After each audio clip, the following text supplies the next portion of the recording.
Hey, welcome to Tutorial Lore. This video explains what the Cornerstone Apartment Services app is and how it's positioned. According to its official App Store listings, this app is a resident services platform designed to help tenants manage rent, maintenance requests, and communication with property management.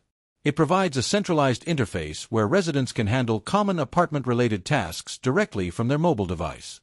This video is an informational overview based on publicly available descriptions. It does not guarantee app performance or user satisfaction, which can vary based on individual experience and updates. Based on official descriptions, the app allows users to make rent payments, including one-time payments and recurring auto-pay setups. It also includes maintenance request tools, where residents can submit service issues and track their progress within the app. According to official information, users can view account details such as balances, payment history, and lease-related information. The app may also include messaging or contact features that allow residents to communicate directly with property management teams. Some listings suggest access to community updates or announcements, although this may depend on property configuration and is not fully confirmed for all users.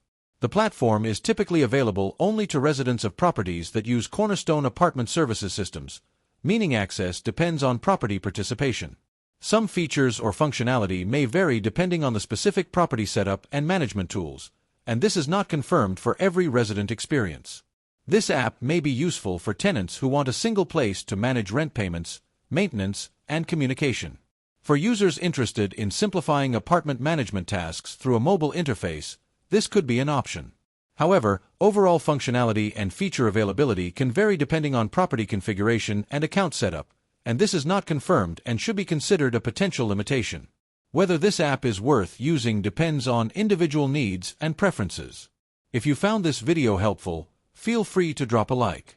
And comment down below if you have any additional information on this app or notice anything missing or outdated.